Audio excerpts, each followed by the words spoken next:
Hey guys, welcome to the Work the Web interview series where I shine the light on different strategies you can use to help you grow your business online in a way that makes sense for you.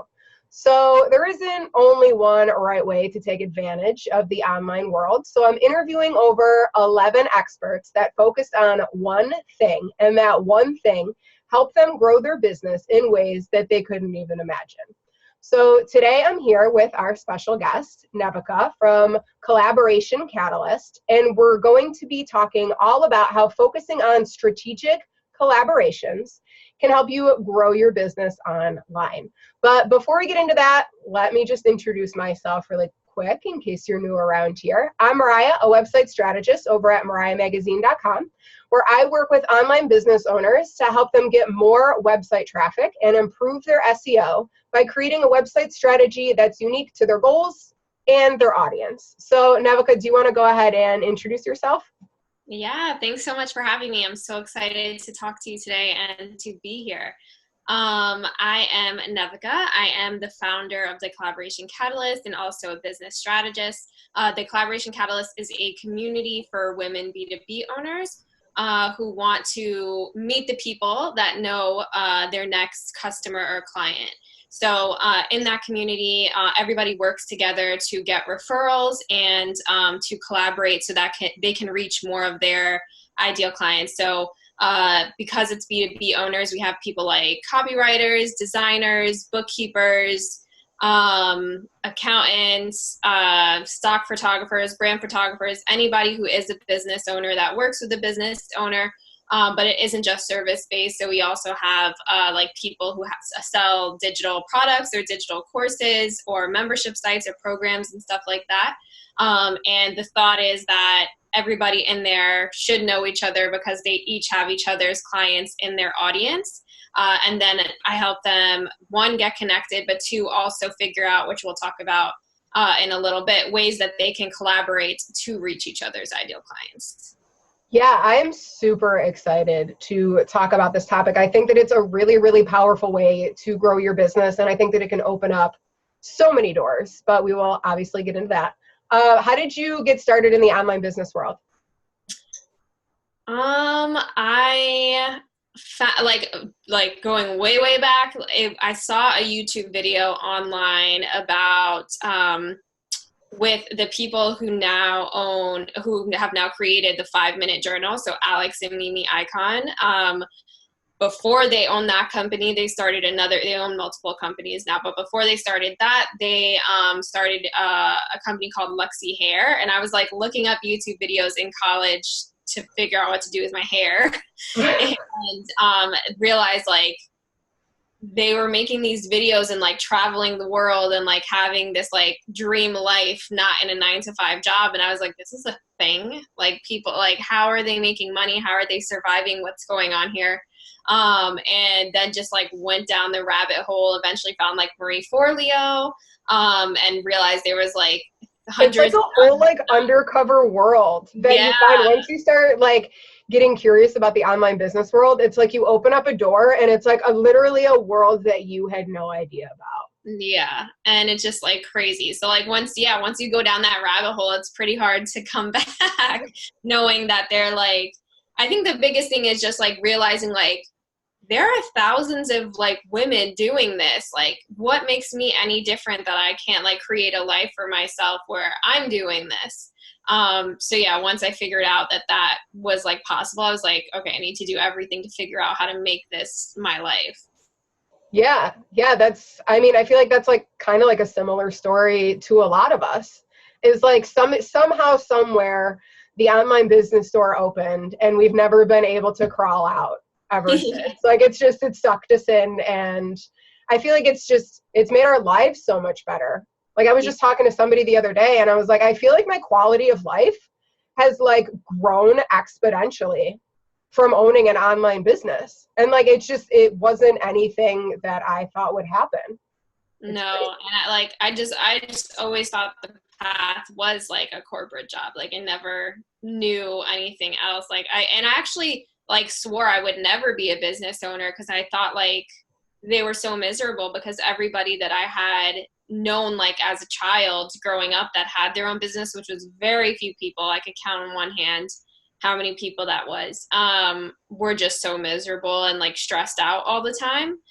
So I was like, I would never have my own business. I'd rather just like be a teacher like my mom, who's happy and gets the summers off. But like the online world just opened up so many more opportunities. How long have you been in business? I think since 2015. 2015, I feel like maybe I went full-time in 2016, but I think I started like actually trying this out in 2015. Yeah, I feel like a lot of people in these interviews, like we're all around roughly like the same time frame, which I think is really, really interesting. That is very interesting. Like I think maybe it just started becoming more like prevalent, right?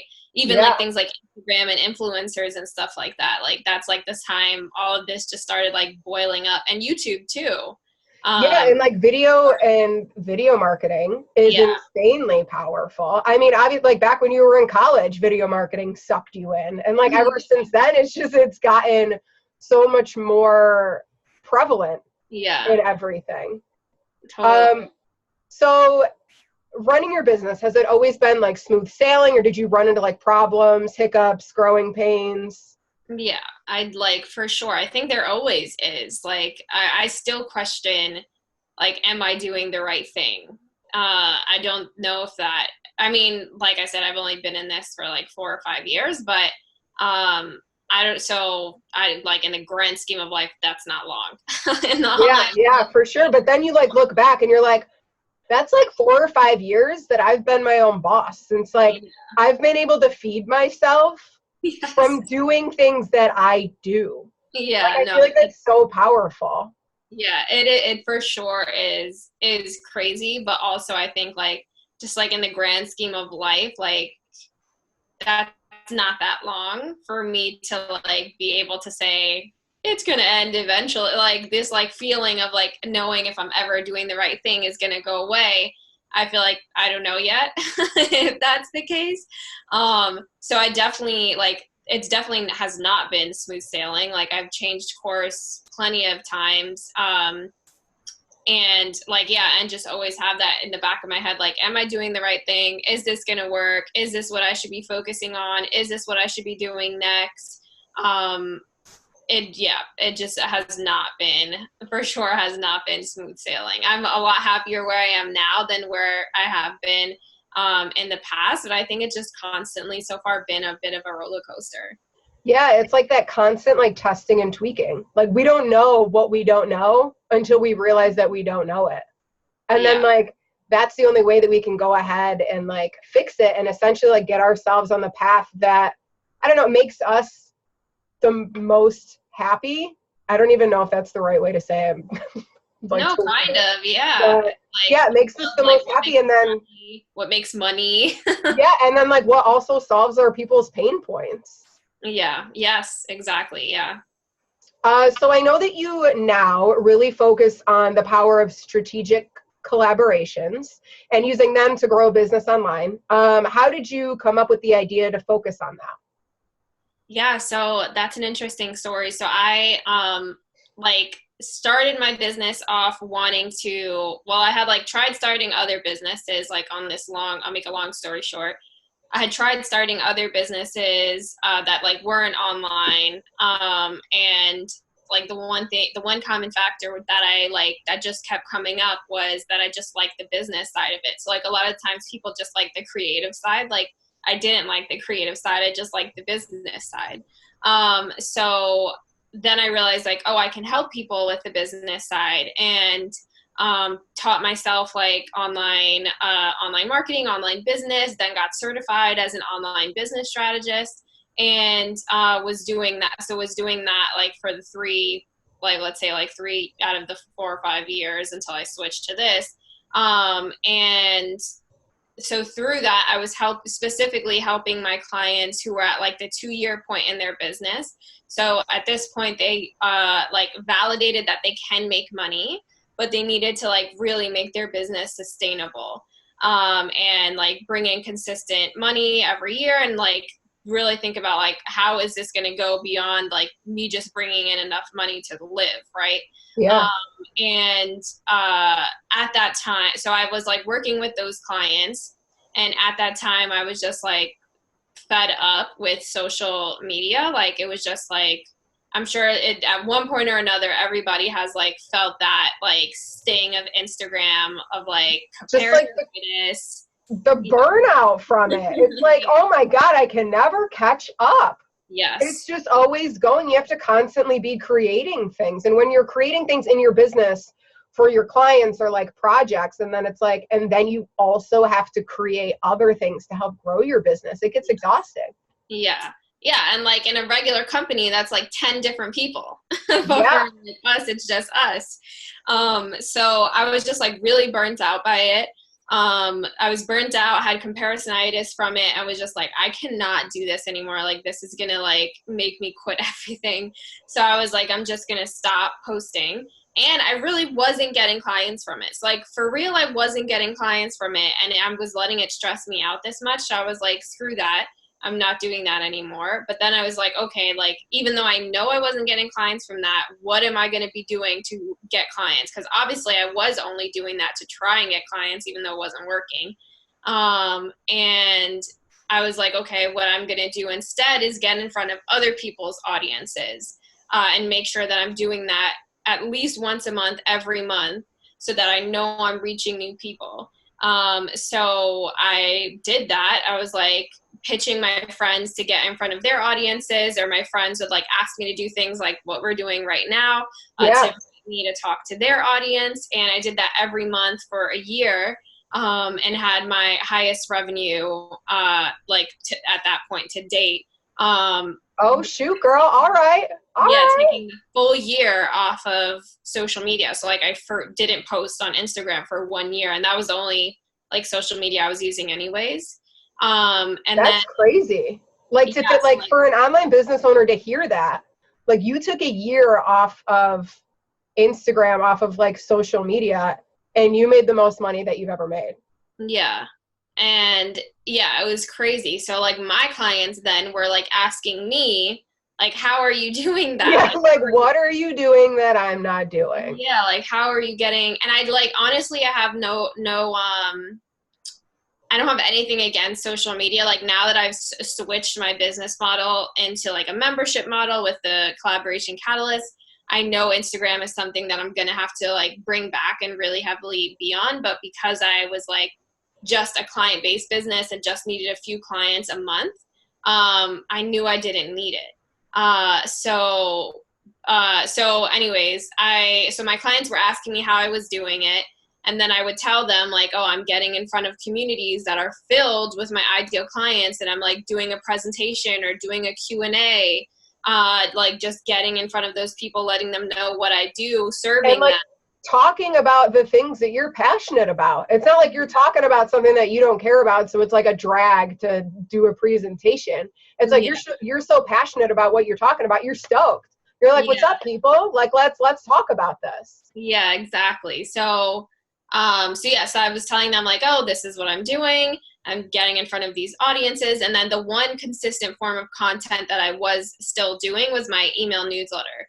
So I was getting in front of these new audience, which is how I was getting new subscribers. Then the subscribers would join my email list, and I was sending emails to my email list every week.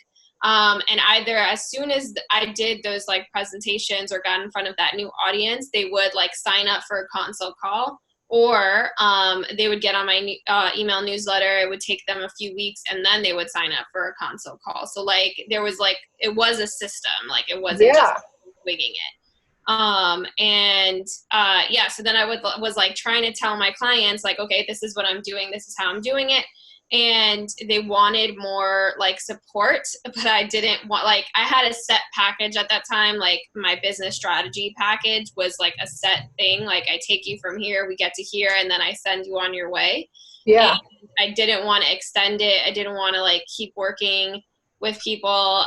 I just didn't want to add more to my plate. I was very comfortable with how my system worked. But I just kept getting the question over and over again. And I was like, all right, like, obviously I need to figure out how to help people with this, because it's like And I had nobody, so the big thing was I had nobody to send them to, right? So like nobody was like else was really teaching how to get in front of people through collaborations, like how I was doing it. So like I couldn't even say like, oh, go work with my friend so-and-so.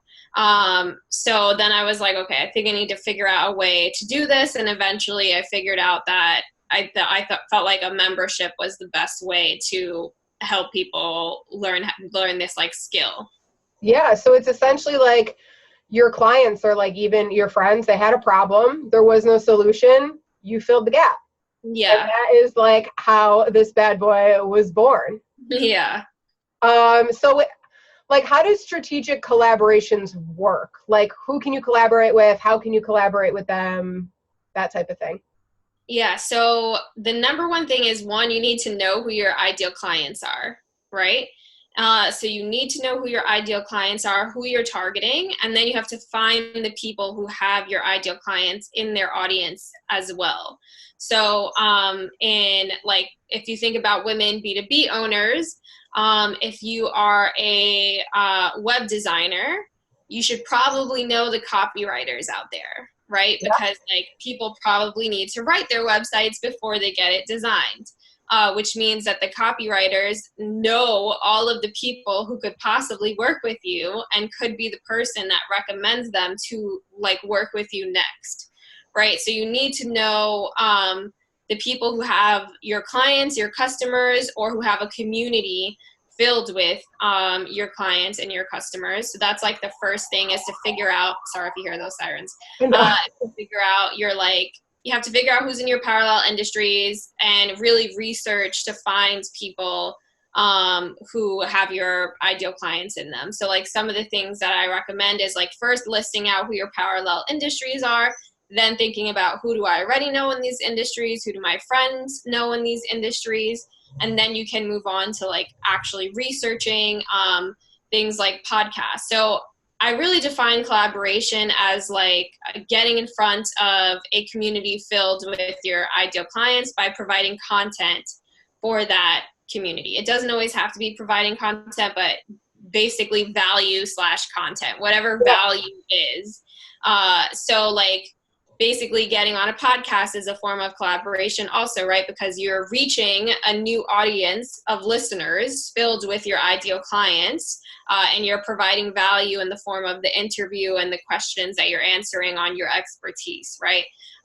So that's like one way to collaborate. But another way to collaborate is doing something like an Instagram takeover, where you would take over the Instagram of somebody who has all of your ideal clients in their Instagram following, and get in front of them and like teach them about what you do or whatever, or answer their questions, provide value in some way. So like my process really starts with researching first knowing your ideal client, but then researching the people who have your ideal clients in their audience, then building a relationship with these people. So like, I think like collaboration can be a form of like public relations, but like really niched down, because it's not usually like we'd never really talk about like in my community, but it is like something that you could do, like getting on like big media outlets.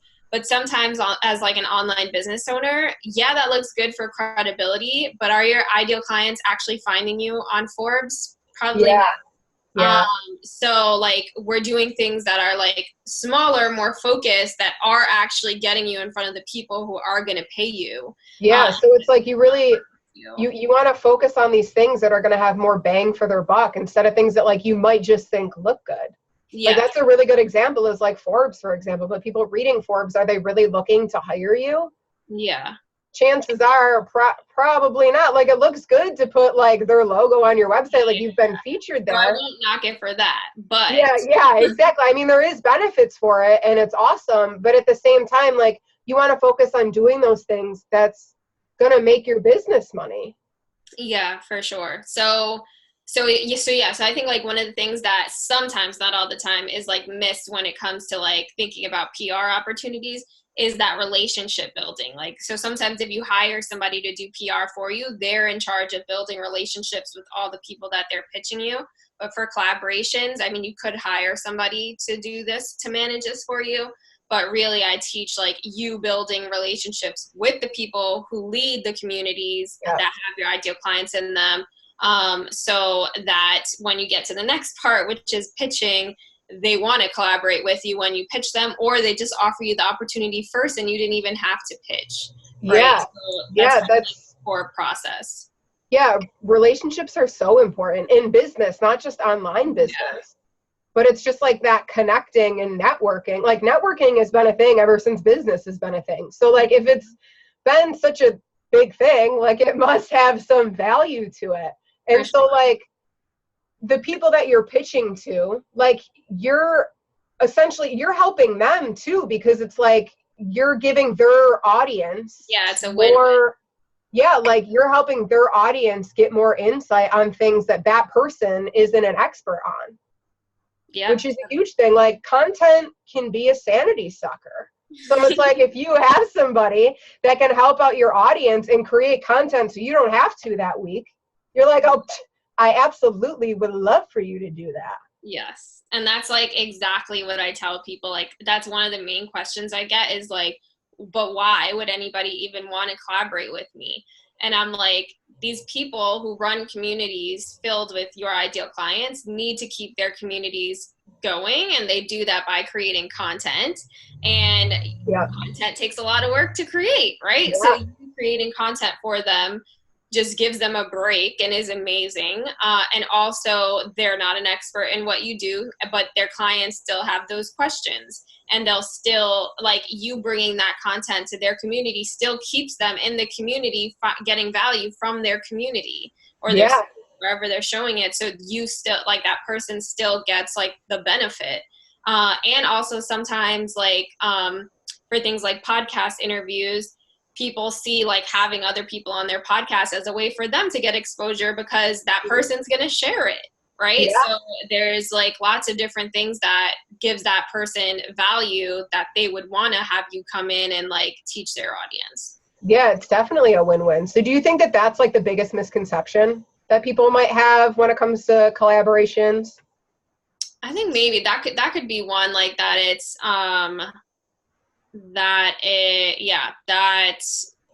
they just think people don't want to do it with them or like so that's one. And then actually the other one is, this is the other one I get a lot, is just like why me, or that fear of like, I'm not ready to like, I'm not good enough, I'm not ready, like that is a big one. Yeah. So like people just not feeling like confident enough. And it's always the people who I feel like are so advanced that ask that. Yeah. It's like they don't see themselves as an expert. Yes. And I'm just like, why are you asking this? like, no, that's not going to be a problem. But I mean, I'm definitely not like a confidence expert or a life coach or anything, but I think like the important thing to remember is just like who you're reaching, they're not an expert in that. Who you're getting in front of. So that insecurity of just like, I'm not enough, or I don't know enough, like isn't relevant. It's not like you're a designer who's speaking to designers. I mean, that could be the case, like, cause you could be, I don't know, focusing on like teaching them about design systems or like how to do something in Adobe or whatever. Yeah. But at the end of the day, it's like, you're bringing more things to the table that this person can't bring, because they're focused on what they're good at. Yeah.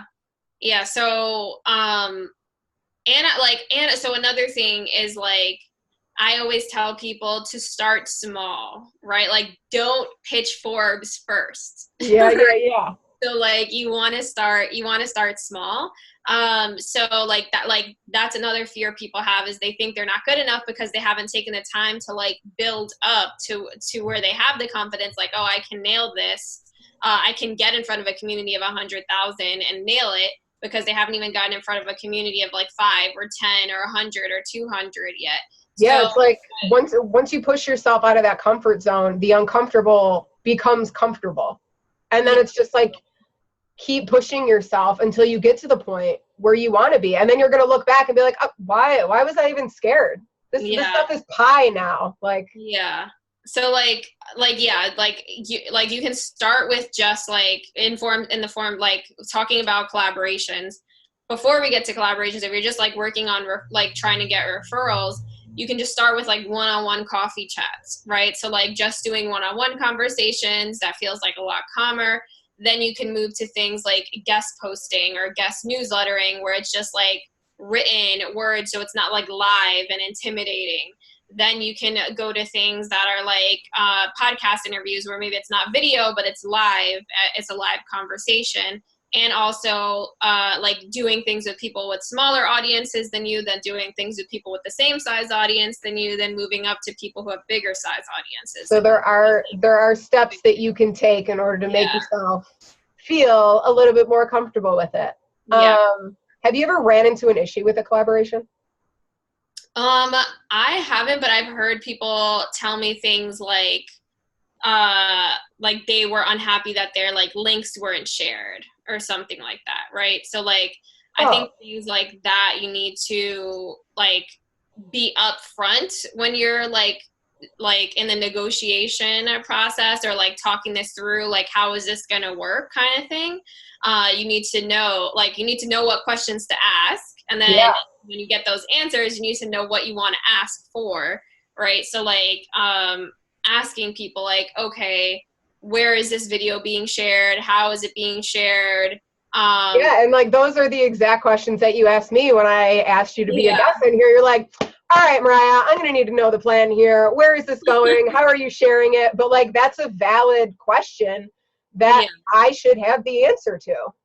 Yeah, because then like you can't really blame them if you like just assumed, right? So I think that's like the only thing I like have heard is just that people like were unhappy with how it was shared. Or another thing is just like the other person. I've heard this with, I haven't taught this yet, but I've heard this from friends who have done like JV webinars with other people, is that like the other person just didn't put in the effort to get their audience to the webinar, right? So like, so it's like, so you definitely want to open up that door of communication so that expectations are set all across the board. Like, hey, am I responsible for the only promotion? Yes, exactly. So definitely bring those things up. So that kind of leads me into my next question. So how can somebody get the most out of a collaboration? Like things that you should keep in mind for every single one. Well, I would definitely say like that one, like make sure you know what you want to get out of it, and then make sure that happens, like talk about it, right? Ask for it, or ask like what the plan is. And then also you can like I have a member in the Collaboration Catalyst right now that on one of our recent mastermind calls, she asked a really great question.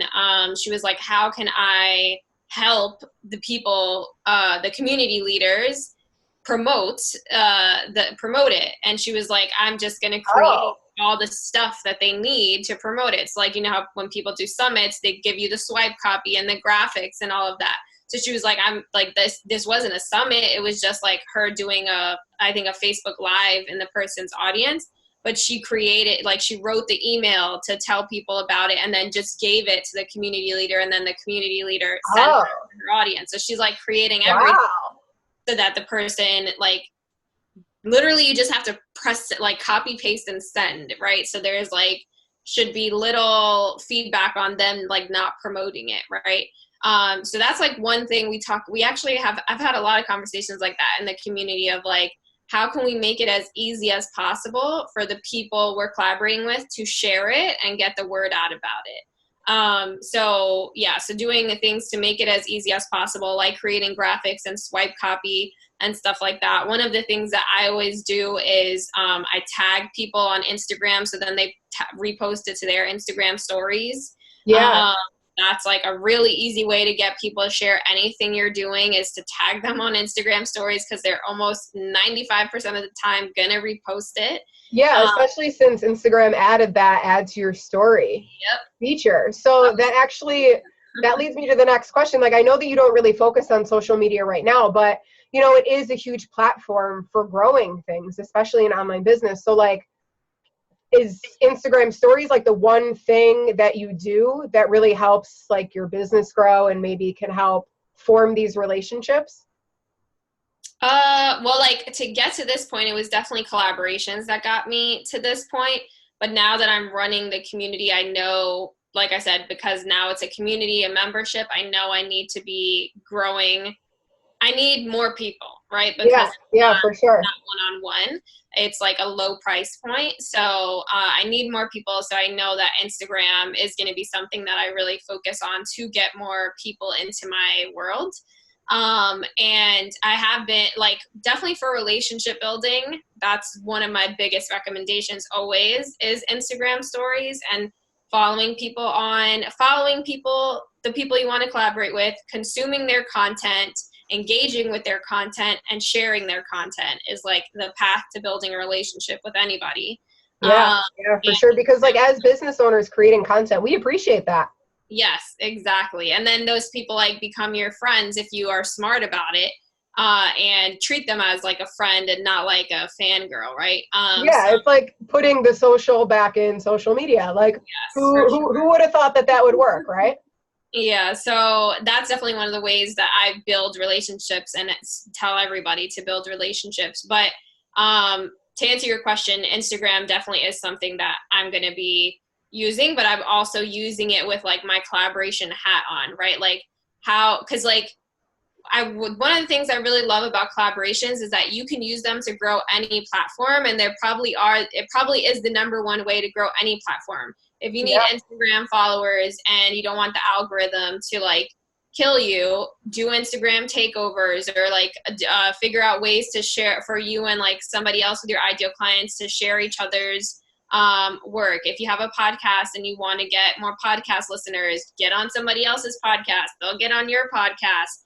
Like, yeah, because at the end of the day, those like if you want more podcast listeners, get in front of people that listen to podcasts. Yes.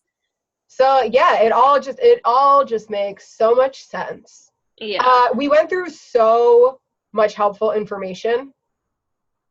Is there like one actionable tip about like getting started with collaborations that you would recommend for people that are like just hearing about this idea and they're like, wow, that's a really good point. Like, what's the first thing that they should do?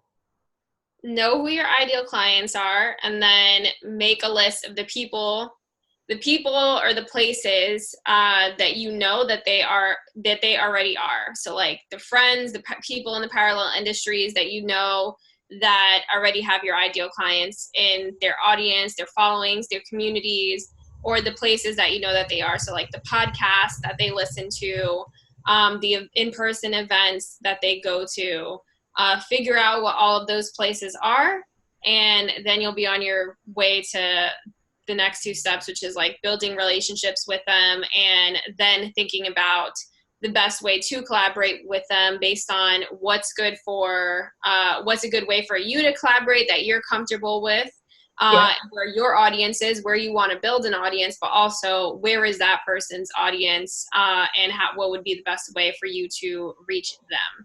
So that was one thing. Sorry. I know. No, it totally helps, especially to like rehear the process and like how it flows together and why that first step is so important.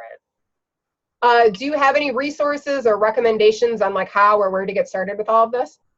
Yeah, so I have two. Like one of them, sometimes I recommend one because we go through all of it on talks like this. But if you want a collaboration roadmap that like more specifically says like what each step is, you can go to nevicavazquez.com/roadmap. But then like the next step, if you feel like you don't need a roadmap and you just want to get started, I have a collaboration tracker. And that is like literally the tool I use with my one-on-one clients and with members in the community. It's an Airtable based like spreadsheet. Okay, awesome. Where you can put in all of the people you research, you input them there, And then it helps you track like your relationship building with them until they're ready to, until you're ready to pitch them. So that's just nevicavazquez.com/tracker. So whichever one you feel like you need more help with. Yeah, those are both really awesome. I'll be sure to go ahead and link to those in the resources in the blog post so that people can easily click on them and find them. So now the last and probably most important question is, where can people find you online and connect with you? Yeah, so honestly, it's funny because we started off talking about this, how I didn't use Instagram for a year, but probably Instagram would be the best place to check out. I don't have a website up yet for the Collaboration Catalyst. I just focused on getting the community up and running first. So besides those two like resources, the place that I'm just going to be hanging out is on Instagram. So you can find me there. And right now it's just Nevica Vazquez, which is NEVICA VAZQUEZ. Okay, cool. So I will put a link to that in the description below as well. So Nevica, I just want to thank you for being a guest on the Work the Web interview series. I think that we went over a ton of helpful information for people that are curious about, you know, strategic collaborations and how they can use them in order to not only grow their business, but like increase their visibility and like form these like friendships, essentially, is like what it all comes down to. So I'm really glad that you came on here and we were able to like dive deeper into that, because I mean, I know for my business, like those have helped tremendously. I don't think that I would be where I am today without collaborations from people. Awesome. So thank you for all of that. If you guys are watching, make sure that you check out the other interviews in this Work the Web series. I've talked to a lot of really, really helpful online business owners, and they gave insanely valuable tips on what they focused on to help them grow their business in ways that work for them. And as always, if you enjoyed this video, give it a really quick thumbs up. And if you have any questions for me or for Nevica, go ahead and shoot them below the video, on the blog post, reach out to us on Instagram. We love connecting with people. So yeah, we will talk with you guys later. Bye.